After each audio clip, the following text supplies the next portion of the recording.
welcome back to our trainings. Today, we're talking about how to level up your business. So as always, if you have questions about this, feel free to throw it in the comments section or reach out to me directly. But I do want to just touch base on how to take your business to the next level, right? You've got some transactions going, you've got things going on. How do we take that and continue that consistent quality? And as always, what I say is create systems and processes, right? So it's all about those systems and processes. And the systems and processes have to start before the transaction begins, and they need to end not when the transaction ends, but go on beyond that. So let me share my screen here. We are going to share this. I'm going to share you a couple tools, and then we're going to talk about a couple of things, and then we'll wrap up today. But the first thing is I would make sure that I had a transaction action plan. So for my business, in fact, this is the one for training, I have a listing transaction action plan and a purchase transaction action plan. And you can utilize this in lots of different ways. You could keep it as a spreadsheet, keep it on your desk, make sure we know where we're at with each transaction. You could put it into a system.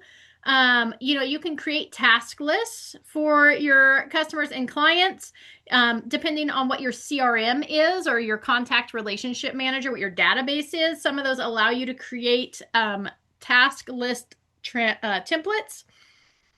You could put these items into there so that you know what's next. You make sure everything gets done.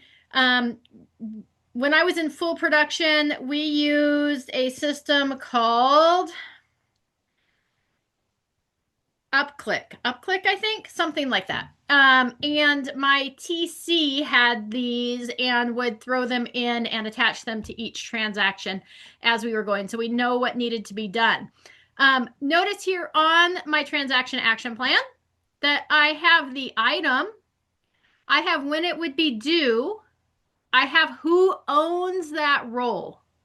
Okay, now the reason I have two things here is that I was thinking, hey, growth, right? Workflow. Where is it going to go? What does that look like, right? Workflow and reporting.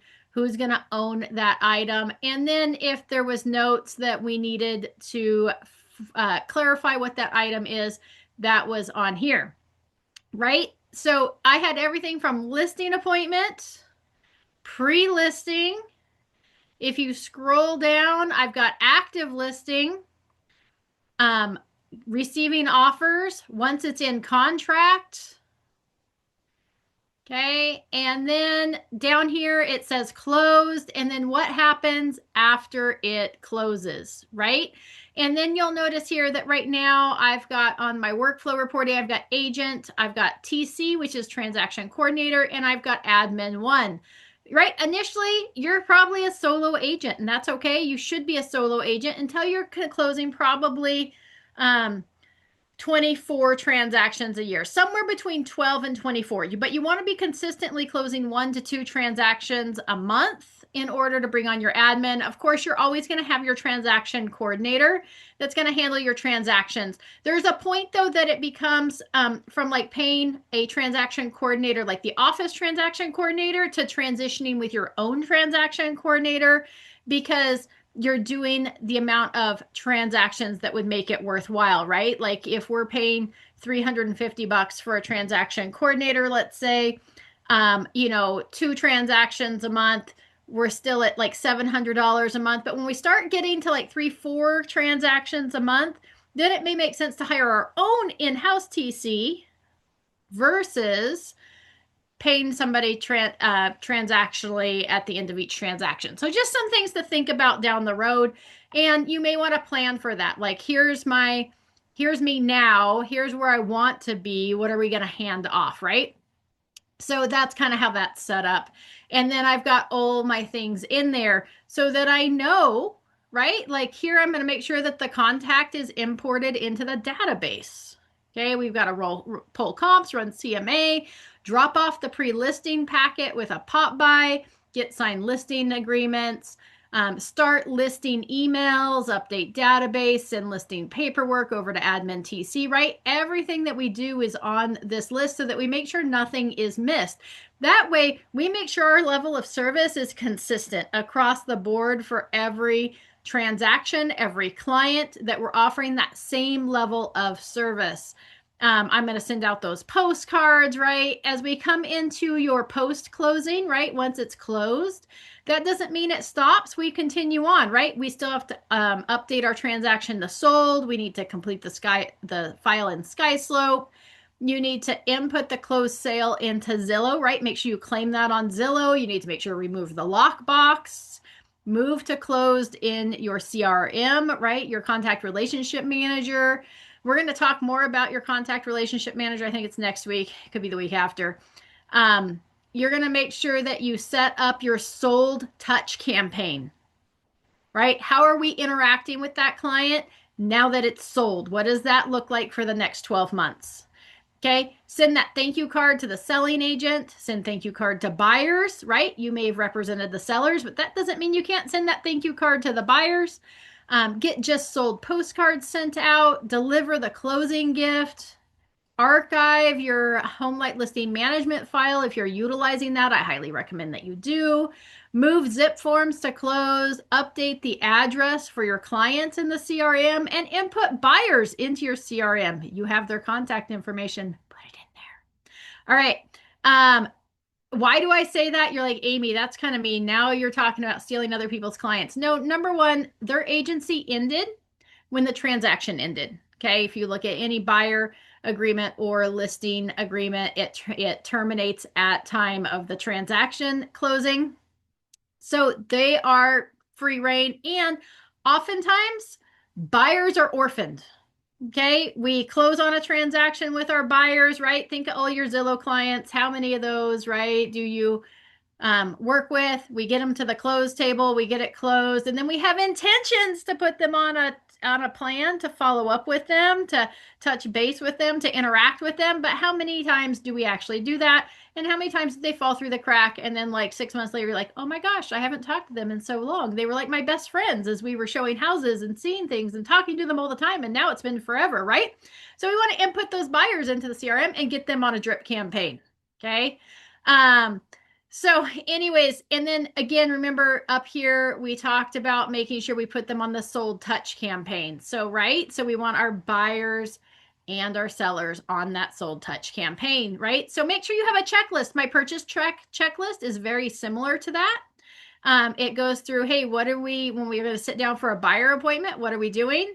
What happens when we're finding and showing homes? What happens once we get an accepted offer, right? All the way through close of escrow. This has more time frames associated with it. All the way down to what happens once it's closed. Okay, download and send that HomeLight listing management file to buyers. Archive the HomeLight listing management file. Move zip forms to closed. Update address in CRM. That zip forms probably needs to get added to the seller side too. Post on social media and tag buyers, right? That we close. Some home warranty information if there was one to the buyers. Usually I do this. Notice this is 7 days post close of escrow. Once they close escrow, they're usually so overwhelmed with moving and new house and keys and cleaning and all these things get lost. So a week after close, that's a good time to touch base with them. How are things going? Hey, I just want to make sure you had a copy of your home warranty, and not just the information, but send them the whole brochure. Here are the things that are covered. And if you have any problems getting something covered on your home warranty, please reach out to me. I can help you do that. Okay. Follow up on reviews, right? 10 days post close of escrow. Call and touch base to see how everything is going. 14 days post close of escrow. Deliver closing gift. Notice I don't do this until 30 days post close of escrow, right? It gives me that touch. And then I'm going to return them to their 36 plus interaction campaign. Okay. Right. Where they get a copy of their closing statement every January. They're going to get a CMA annually, social media interaction 1 month post close of escrow, text call, social media text call, right? Pop by, deliver 2 cards per year, send monthly email newsletter, and monthly neighborhood update, right?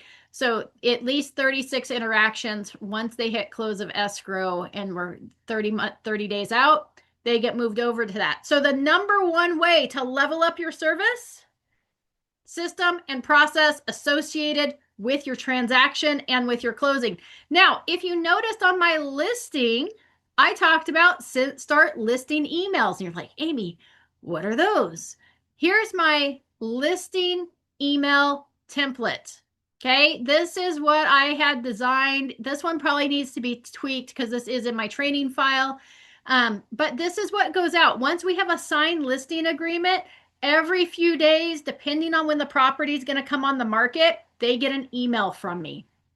Okay, the sellers do. The first one is, hey, thank you again for trusting us to list your home. Our intention is to make this process as smooth and painless as possible.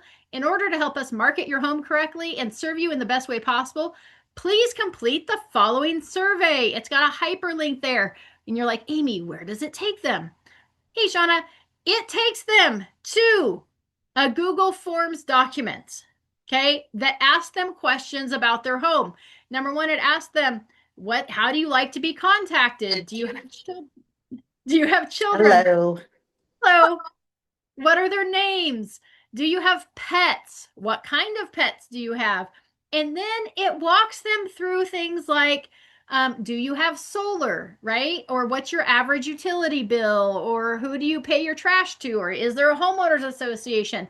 And ultimately, it walks them through every question that you're going to have to answer when you're inputting this listing into the MLS. That way, we're no longer guessing. Oh, what kind of roof did it have? What was the siding? What was the flooring? I don't quite remember. How old is the roof? Right? They're answering all those questions for you. So all we have to do is look at the answers to their questions when we go to put this listing in the MLS. And that way we're taking it as the seller's information and putting it in instead of our interpretation of that house when we put it in the MLS. Okay? Less liability on us that way. That way, if there's ever misinformation, it's, well, that's what the seller told me it was. Okay. In addition, it's asked them, hey, what are the key features of their home? What are the things you like about your neighborhood? Is there anything that you want to make sure is mentioned in the listing? Because there's nothing worse than getting the listing on the MLS and then having somebody message you and be like, oh, well, you forgot to mention this and that and the other, right? So this says, hey, is there anything out there that you think should be mentioned in the MLS? That way we can either, number one, incorporate it into our listing, or number two, have a conversation about why we wouldn't incorporate it into the listing. Okay, so I like that Google form. Talk about higher level of service. Yes, does it have more work on their part? Yes, it does. But is all the information then going to get entered in accurately the first time and they're going to be happier when they see that description? Absolutely. Okay, here's some things that we mentioned. Number one, we need a key if we haven't gotten one already. A for sale sign is going to be installed right in front of your property. Why do we put a sign in front of your property? We're going to be scheduling professional photos. You don't need to be home. We just ask that you remove our security pets in the garage during this time. We will not be photographing the garage or inside of the closets.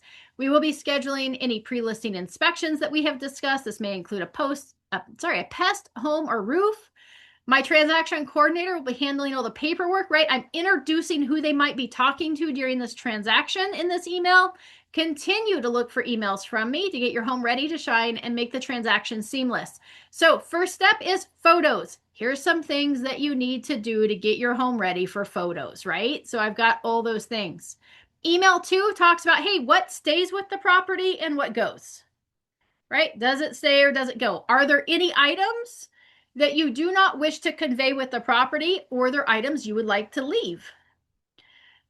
Email number 3 is California regulations with carbon monoxide and smoke detectors, as well as water heater strapping, right? Hey, do you have these items? Is your water heater double strapped? If not, let's make sure it gets done. If you need help with that, reach out. Email number 4 comes from my TC. That would be the link to the HomeLight listing file where they can find all the information inside forms. It's going to introduce Glide to them, let them know they're going to get an email from Glide to fill out the seller disclosures. And it's going to include the seller information sheet from the title company because by now I've pre-opened escrow. Okay. So that way they can get the payoffs ordered. They make sure there's nothing funky going on with this house. Email number 5 talks about, right? We're getting ready to go on the market now. Email number 5 talks about here's the expectations when you show your house. Okay. Try to make showings work. Don't be there when showings happen. Leave at least 15 minutes before. Plan on about 45 minutes for each showing. Obviously, if it was like a country property or an extra large, like executive property or like a luxury property, I might expand that time frame out. Talks about how to leave the house to prepare it to be shown, making it smell good, right? If you're going to be gone for the day, make sure your house is show ready, even if we don't have a showing scheduled. Email number 6 goes out the day it goes live with a link to their property on the MLS so that they can see that. It's going to link them back to my website, actually. Okay. And then double check before we send that out, we double check that the disclosures are done, that everything's been uploaded to the HomeLight file, that the seller information sheet is complete. If not, we're going to bring those up in that email again. 7 is congratulations, we're in contract, right? With the key information and dates to keep them updated of what to expect during the transaction. Email number 8 goes to title and the other agent. And then that's the end of my email templates. It goes from signed listing agreement to accepted contract. Okay. So by having things like that in place, right? Setting up those systems and processes before we enter into contract, it makes the transaction run smooth. It elevates your level of service because now your sellers are thinking, oh my gosh, this is fabulous. I know exactly what she's talking about when she asked me if there's anything like, does the washer or dryer stay? I know that's not typical, but I can leave them. I know that, the cabinets in the garage probably need to stay. The shed in the backyard probably needs to stay, right? We've set those expectations. We set that level of service. We set that bar high. I would recommend doing something very similar for my buyers. I've met with the buyers. We've signed the agreement. Maybe we're looking at properties. They should have a string of emails going out to them, reiterating the stuff that we covered in our buyer consultation, talking about inspections, talking about preparing to buy a home, talking about not making any major life changes. Like, don't go get married in the middle of this process. It's going to screw up your pre-approval. Don't change jobs, right? If you want to buy a house, stick with your job until you close escrow. Don't make any major purchases. Don't go and finance anything else, right? So we would have all these emails that go out to our buyers from the time that we meet with them until the time that they enter into contract, setting them up for success. Then during contract time, right, we're going to go back to that transaction action plan, and it's going to talk about, hey, when do we serve notice to our current landlords if we're renting? When do we need to turn utilities on, right? All of those things need to go out to them as well. We want to make sure that we cover the whole picture. Some things that I know I've spoken with some newer agents about more recently that aren't being covered with their buyers are things like supplemental property taxes, right? Let's address those. Let's send out that email or that message and let them know to expect that and what the amount of the supplemental property tax bill is going to be approximately. Let's see. Trying to think of some other things, but having those systems and processes in place, have things that you're going to do consistently each and every transaction, because what that does is that's going to set you up for success long term. So as I get busier, as I'm closing 3-4 transactions a month and I need help and I bring on an admin, now I can say, admin, here's my systems and processes. Here is what I do for every transaction. Here's where I need your help, right? Here's where I want you to fill in the gaps. They can take some of these things off your plate. If we're just winging it every single transaction and nothing's the same and we don't have anything in place, now we're busy and we're crazy and our mind's exploding and we start just dropping balls and we can't bring somebody on because we don't even know what to tell them to do, right? So it makes it really confusing that way. So if we have systems and processes, number 1, it brings our level of service up. Number 2, it helps nothing to fall through the cracks. And number 3, it sets us up for success long term. Shauna, any questions before we move on?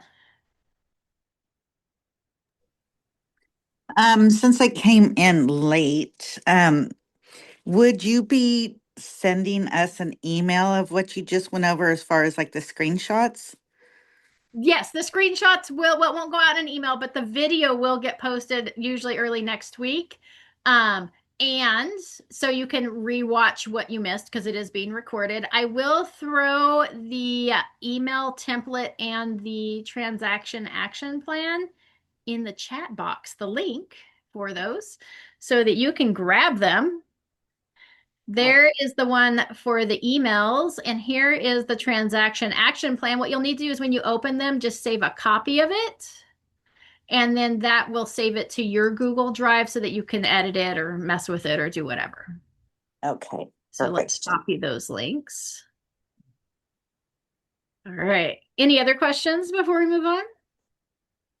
I think that was it for me. All right.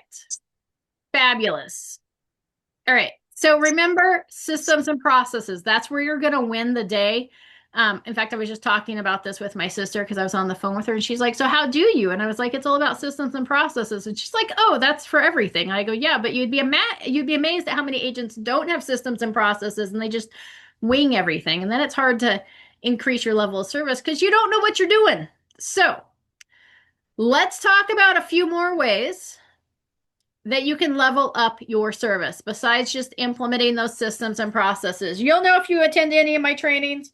I'm all about systems and processes and everything, including lead generation, your database. It should all have a system and process. It should be repeatable. You should be able to take it and hand it off to somebody if you needed to or wanted to sell your business. Here's what I've been doing. Here's the results. Here's who I talked to.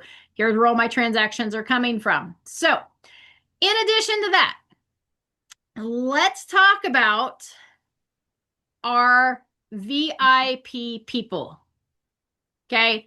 I highly recommend having your VIPs or your very important people or your cheerleaders. Okay. Those are probably going to be like your past buyers and sellers. They could be people that haven't done business with you, but they refer business to you. Like maybe your mom is your cheerleader, and every time somebody says real estate to your mom, she says, "Hey, call Shauna or call Amy," right? She would be a VIP. It could be your neighbor, right? It doesn't matter. It could be a business that's constantly referring business to you. You're referring business to them, but you've got that business coming in. So VIP equals cheerleaders. They don't have to have done business with you, but there's somebody who's always going to point people to you. We want to make sure to tag those people in your database. Okay. To tag people in your database, you need a database, but that's a whole nother topic. All right. um, I forgot to mute myself.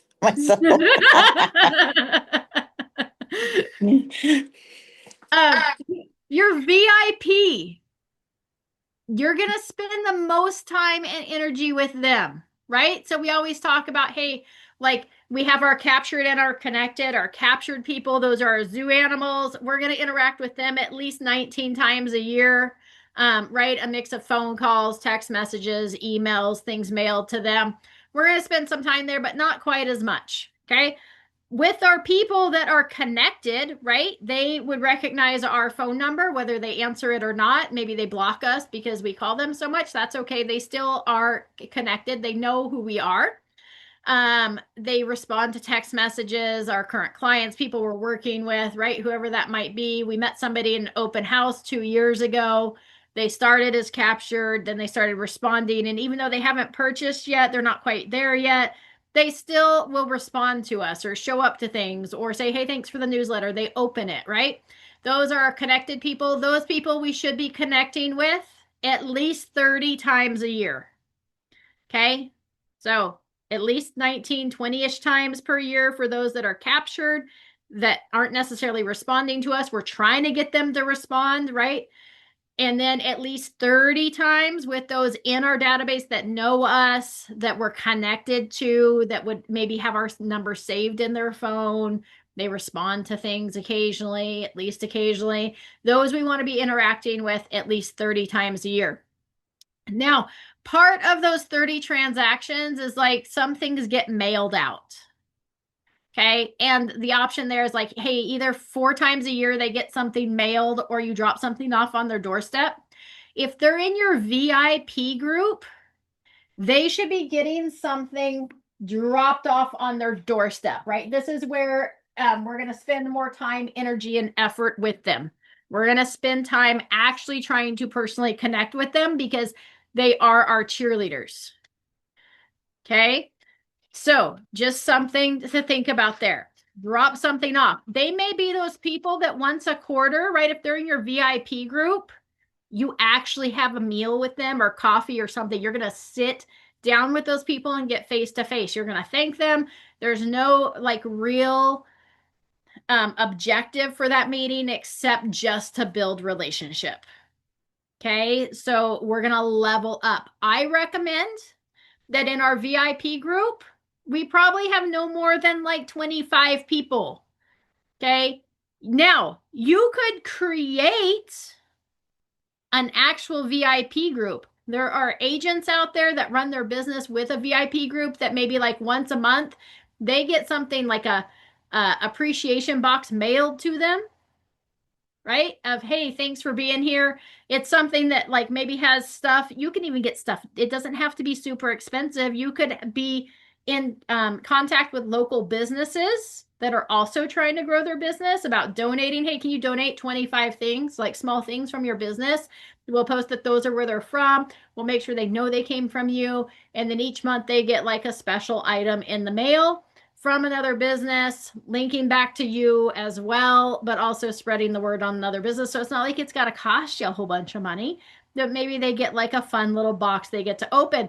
I would make sure that I promote that everywhere to my clients, to my database, to my social media of look what's going out this month to the VIP group. And it can have like a fun name. Like it might be Shauna's Superstars, right? Who else wants to be in Shauna's Superstars? Here's what it takes. You have to, refer to me a minimum of 3 people a year, 4 people a year, right? Maybe one per quarter to stay in the group. And if you don't refer somebody to me who you think might be, they don't actually have to close on a transaction, but I need a name of somebody to help grow my database, right? That you think might be buying or selling a property to stay in the Shauna Superstars and continue to get presents each and every month. I mean, really, if you get one referral that closes from one person out of 25, that pays for the whole Shauna Superstar program for the entire year, even if you're buying stuff for that box, right? How cool would that be? So create a VIP group. Maybe do special events just for your VIPs, right? This is going to level up. It's going to make people want to be in that group. If you're like, oh, I'm meeting with my VIPs again. We're going to the movies, right? I'm taking my VIP group, my Shauna Superstars to the movies today, or taking Shauna Superstars to the zoo today, or I'm taking Shauna Superstars to a concert, right? Or we're going to the piano bar to watch the dueling pianos, right? Something fun, maybe once a quarter that you're pulling those people into. People are going to be like, oh my gosh, what do I have to do to be Shauna Superstar? Oh, I just have to refer one person a quarter. I can do that. I've got people that I know that want to buy or sell a house, right? We can let people know, our clients, hey, if you want to be in Shauna Superstar, who do you know that's looking to buy, sell, or invest? Okay. Something cool and fun to drag people in, especially people like me, right? I am a 100% introvert.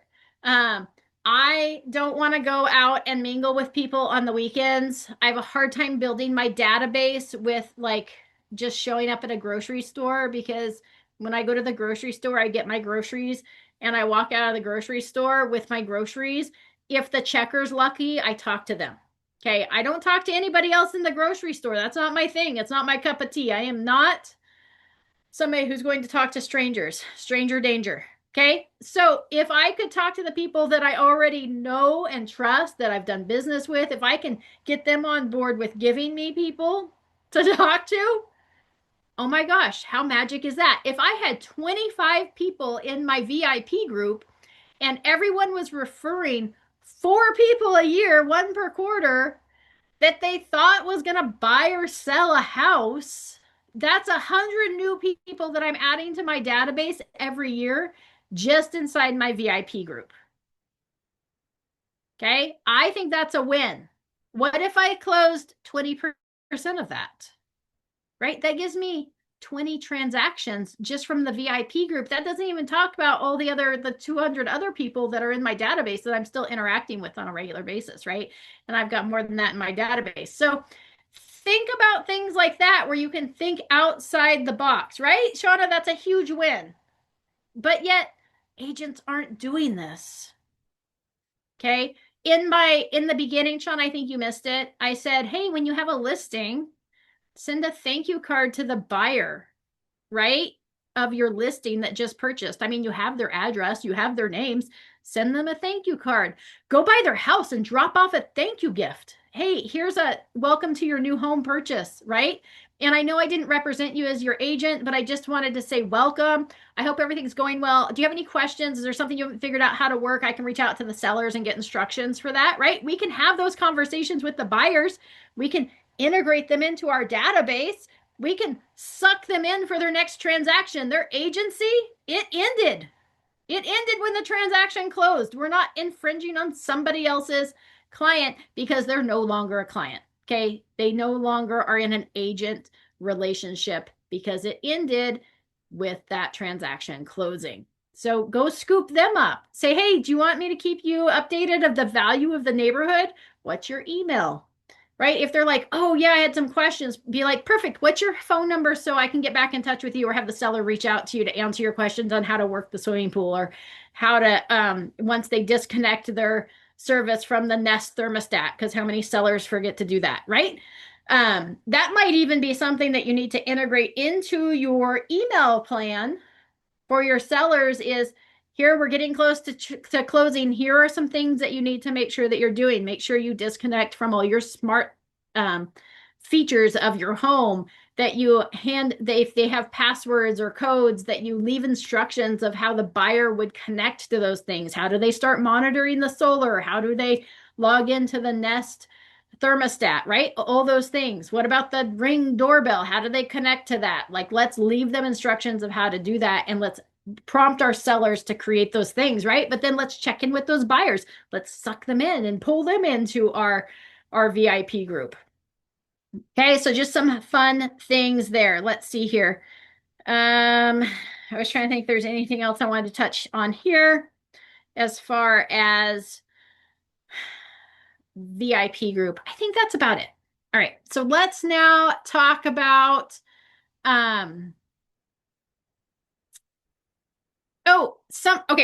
here's some other ways to level up your level of service, right? Because this is what we're talking about today. One is let's host housewarming parties. We've got buyers moving into houses. Let's ask them, hey, who do you want to invite? And let's provide all the snacks for it. Like maybe, in 2026, our theme for housewarming parties is beach party. And we know what we can provide, right? In snacks, waters, juice, whatever it might be for a housewarming party. Let's help them meet their neighbors and say, hey, we'd also like to invite some of your neighbors by to welcome them. And then you're going to be the host for their housewarming parties.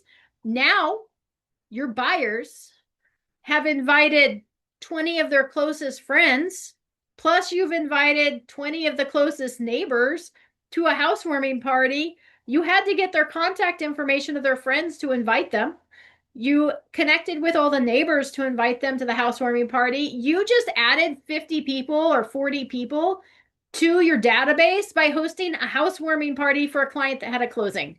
Not only that, they're like, hey, my agent never hosted a housewarming party for me. I want to host that. What do I need to do? Right? And they're like, I'm going to call Shauna because she just hosted this housewarming party and I want my agent to throw me a housewarming party. Right? So think of fun things like that where you can incorporate in your clients, your people who already know you, love you, trust you, into bringing you leads. Because if your client brings you a lead, it's considered a warm lead, not a cold lead, because they already know your client knows you, and they're saying, hey, use this person. Okay. And if we have systems in place, it helps to level up our service.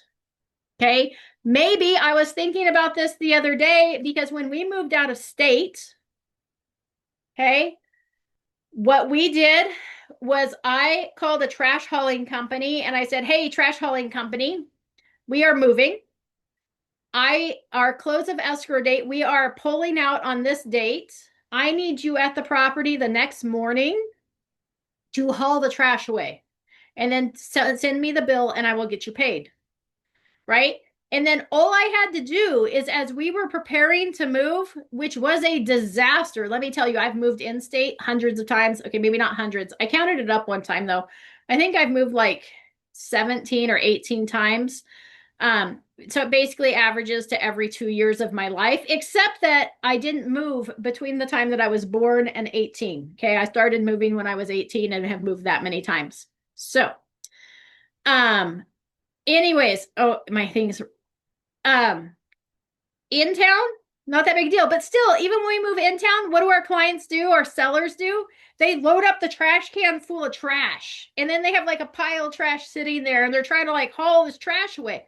So, what if for our closing gift, or what if as part of our value proposition, we let our sellers know that, hey, we're going to schedule and pay for the trash hauler. So if there's anything that you're not going to take with you, please don't fill up the trash can, because the buyers get upset when they move into the property and the trash can's full of trash. And it doesn't look good when the buyers pull up and there's like trash can on the curb full of junk. So just throw it in your driveway. I'm going to have a trash hauling company come by and take that away the day that you move. Right? And we pay for that. It's a couple $100. It's marketing. Well, check with your tax professional.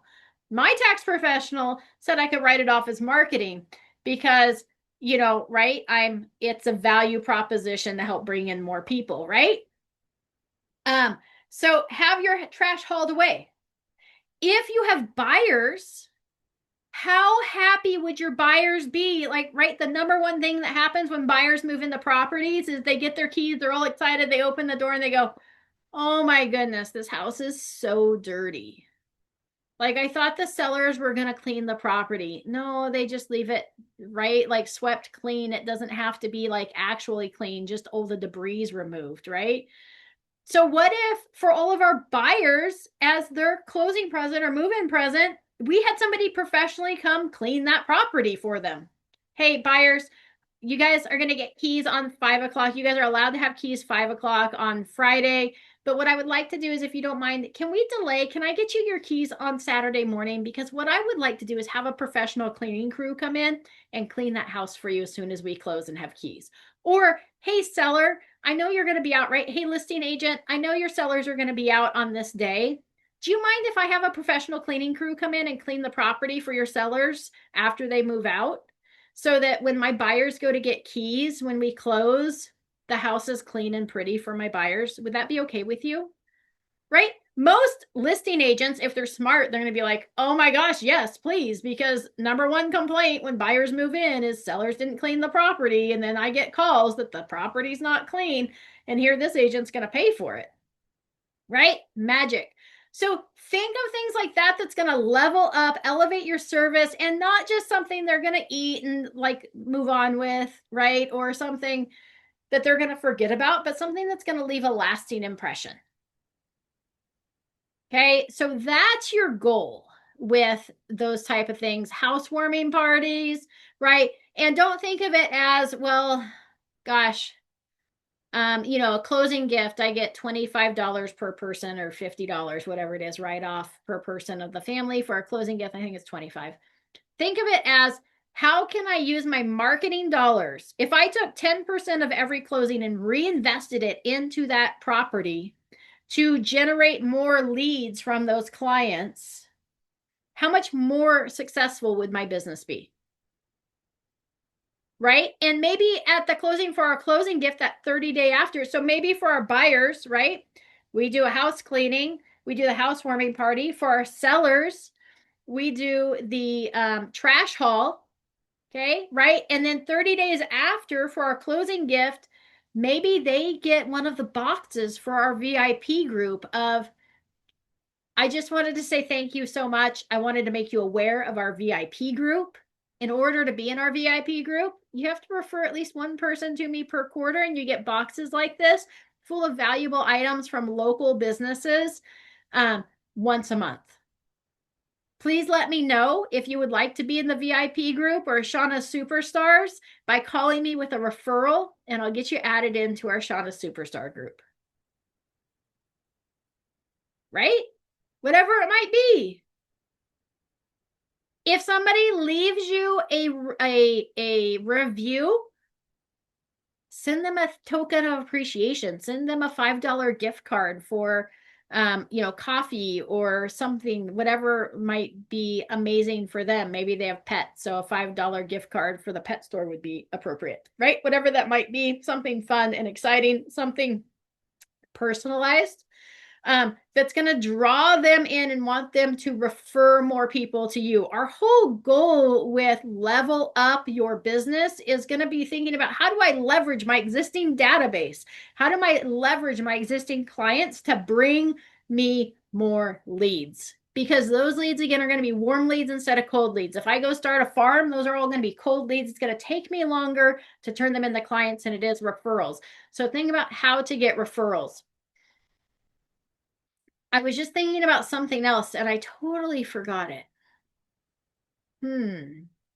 I'll come up with it again.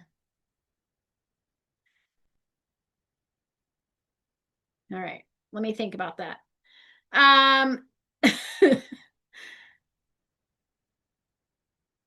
Let's see. We talked about that. I'm just making sure I covered everything. Gosh, what was it? We were talking about leveling up your business, leveraging. I sure don't remember now. The other thing is that we've talked about, this isn't what I was going to talk about, but another thing is making sure that you put together that vendor list. I know we talk about this all the time, but Shauna, do you have a vendor list yet? I do not. And I was actually listening on my 15-minute walk, one of your Zooms, and it did mention the vendor list, and I was like, I need to get one together.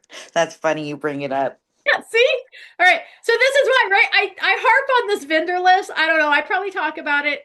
We're going to say minimum once a quarter. So at least 4 times a year, I talk about this vendor list, and still agents aren't doing it. So put together your vendor list.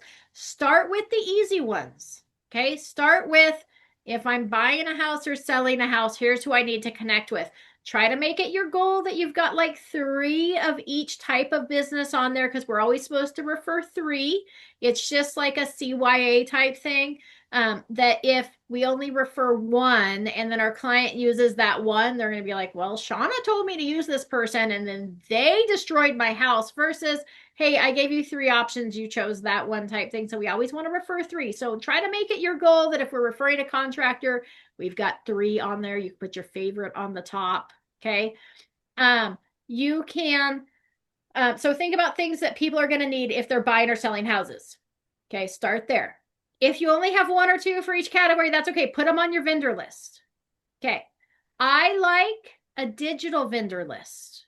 Not that you can't print it up and send it to people, but if you do a digital one, then any changes that you make go into effect immediately so that people are made aware of those. So if somebody starts giving cruddy service, we take them off our vendor list. It's automatic if it's digital.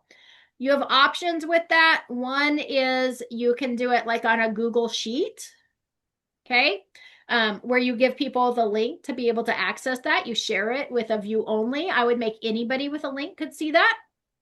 Secondly, is you could add them to the program that we have through, it used to be Move Easy, Live Easy, that we have through Realty One Group. I think we actually have access to that through our MLS as well. I think you have access either way. And it's free. Okay, for your basic, you can create a vendor list on there. Then you can actually see who's logging in and looking at the vendors and who's accessed that information. It's got some other cool features. That's another thing, is that Move Easy, call them up, or Live Easy, call them up and see what they offer, because they do have a moving concierge as well that's also free, that you could connect your buyers with, and it will help make sure they pulls the information for like local utility companies, and all of that stuff as well. So it's a good program to kind of partner with. I like it again because it's digital. So as I add vendors into that list, um, that they have access to that. But if I pull somebody off or add new people, it's constantly being updated and they constantly have access to it. So I like it for that purpose. I think something digital is ideal over like a paper copy of something because you can't update it. People get the Right. And you do that through your Google, Yeah, you correct? can do either on Google Sheets or if you log into your one login, you have access to Live Easy. And then they have a vendor program through Live Easy as well that you can add all your vendors into. Okay. Yep.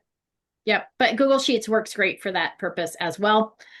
Um, the other thing that you may want to keep in mind there, right? Because we're trying to talk about how to level up our business. We're offering more value to our clients because now we're the go-to resource for everything, including contractors, hair salons, doctors, vet offices, um, gift companies. I don't know. Think of anything that you use in your daily business. What are your favorite grocery stores? I don't know. Maybe you're like, hey, I'm going to put grocery stores on there because I'm going to put little notes that I like this one because they have this, right? Maybe you're like, people moving to the area don't know about the Nugget.